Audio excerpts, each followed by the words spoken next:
Hello and welcome to Bytes Bread and Barbecue. Today we're going to be talking about Red Fife flour and what it does and what kind of bread that it makes.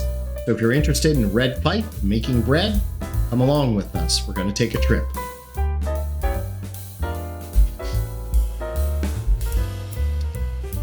What we're going to discuss today is what red Fife wheat is.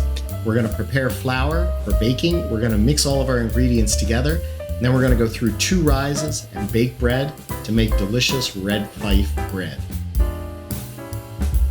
Red Fife is a heritage grain. It is thought to have originated in the Ukraine. And sometime in the 1800s, it's found its way to Scotland. And from Scotland, it found its way to Canada in 1842 to a man by the name of David Fife. The wheat is named Red Fife because it is red in color when it's ripened. And the man who first grew it in Canada's last name was Fife.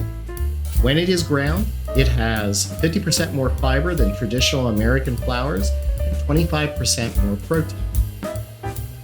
So what we're going to do, the first thing we're going to do is that I'm going to begin with regular bread flour, and I'm using King Arthur here. Interestingly, on the side of the bag, it says that this is also a red wheat. I did not know that initially. And if you look at the nutritional tag on the bread, it actually also has 25% more protein than basic American flours. However, it does not have increased fiber. So we're going to put 3 cups of regular bread flour into a mixing bowl. And to that, we're going to add 1 cup of stone ground Red Fife. Now you may ask why I'm not using all Red Fife. I have done that, and it makes a very hearty, very heavy bread. It is delicious to taste, but 1 slice is a meal. It's a very, very hearty bread. And to my American palate, this mixture of 3-to-1 regular bread flour to Red Fife gives me a very nice whole wheat bread that still has increased fiber and increased protein. So we add our 1 cup of Red Fife. To the flour, we're going to put 1.5 teaspoons of salt. Once you have, it's regular table salt we're using, once you have the salt in there, you want to make sure that you take all of the dry ingredients and mix them very well. The reason being, you don't want a pocket of salt in your flour. If you have a pocket of salt, there's always the potential when you add the yeast that the salt may kill the yeast, and then you won't get a rise. So what you have to do before you start anything else is you have to take the salt and all the flour and distribute it very, very well. And as you do this, with the Red Fife in there, you're going to notice that the color of the flour takes on a slightly different color. That's going to give you that whole wheat appearance. Once you have all of the dry ingredients mixed together well, we're going to go ahead and start with our wet ingredients. We're going to take 2 cups of water, as hot as you can get them, out of the faucet. And to that, we're going to add 1.5 tablespoons of honey. So we have hot water and honey. And what you're doing is we're starting a process to activate the yeast we're going to use in the bread. The hot water is going to provide a nice environment for it. The honey is going to provide food. And we're going to add yeast to this mixture, and the warm water and honey will activate it so that it's ready to do its rising work in the flour once we do the combination.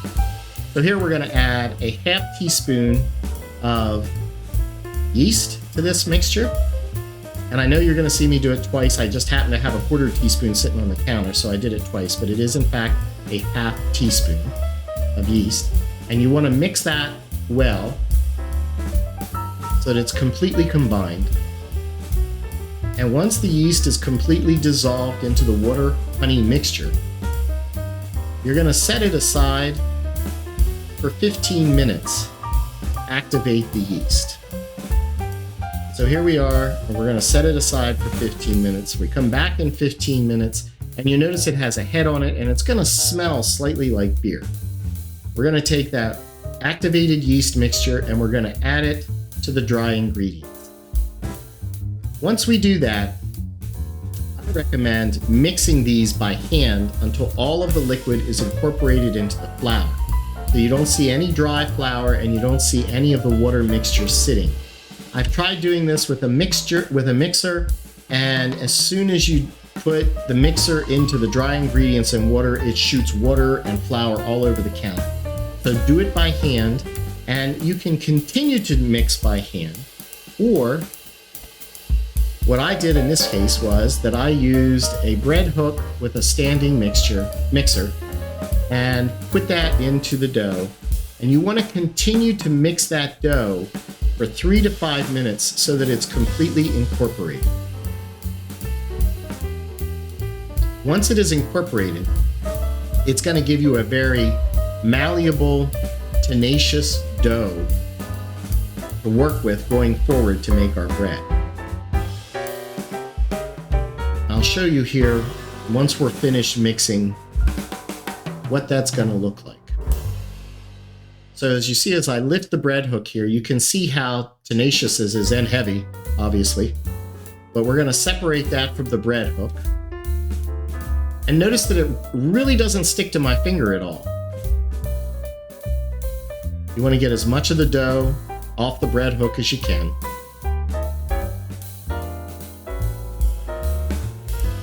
And once I have the dough hook completely clean here, I'll show you what it looks like in the bottom of the bowl. But you can see it is a very irregularly shaped, malleable dough ball. And that's what it looks like. Okay, the next thing we're going to do is we're going to prepare a piece of saran wrap, or press and seal in this case. We're going to get a piece of that out and we're going to spray it with vegetable spray. The reason I do that is I've had some doughs that have risen the entire height of the mixing bowl and they stick fast to the plastic cover, and it's a real mess trying to get them off. But if you spray that saran wrap with vegetable spray, the dough does not stick to the saran wrap cover. So once you have that prepared, press it onto your mixing bowl and set the mixing bowl aside in a very warm place for 3 hours. We're going to let that run. Okay, next thing we're going to do is we're going to prepare the loaf pan. After your dough is risen for 3 hours, you're going to get a standard loaf pan and you're going to butter that really, really well. We're greasing. I suppose that you can use vegetable spray here as well. However, I've noticed that on some of the new baking pans, they tell you not to use that it actually damages the surface somehow. Butter does not. Apply the butter. That easily makes the loaf slide out of the pan after we're all done. Set your loaf pan aside. Next, I'm going to retrieve some bread flour here, and we're going to put bread flour onto our kneading surface. Now I have a silicone mat here that makes cleanup really easy, but put the flour on your kneading surface. Go get your risen dough, remove the plastic, and you'll see here that this came nearly to the top of my mixing bowl in those 3 hours. It doubled in size. I'm going to take my dough scraper and I'm going to remove all of the dough from the mixing bowl onto my kneading surface. Get as much as you can out of the mixing bowl.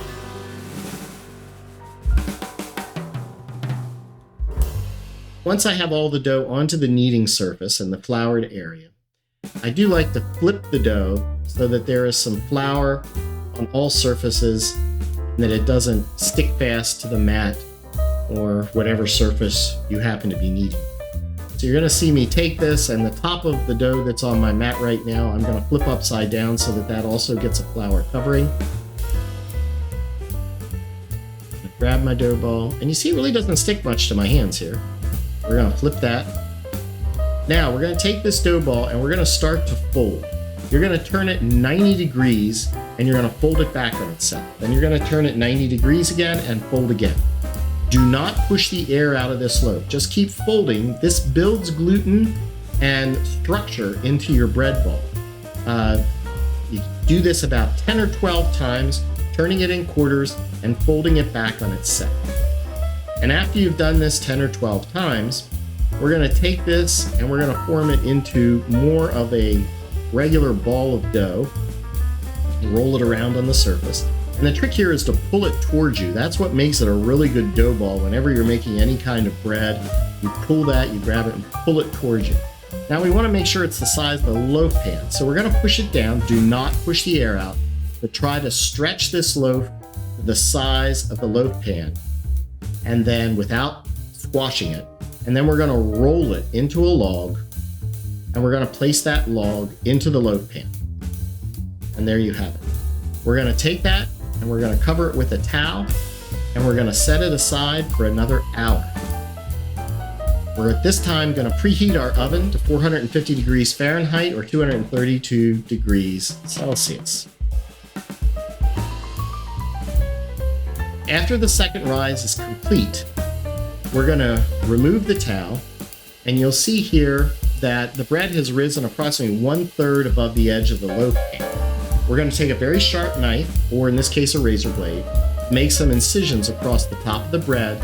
It'll give it room to expand when it's baking in the oven.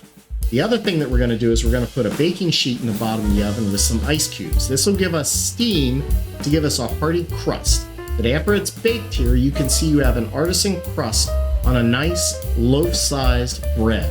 And this is what our delicious Red Fife hearty, increased protein, increased fiber bread is going to look like.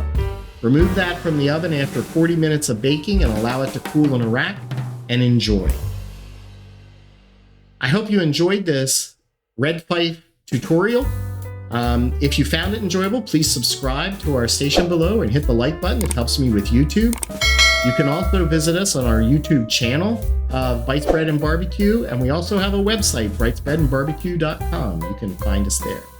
Thanks very much for coming along for the ride today. I hope you enjoyed it. Have a good day.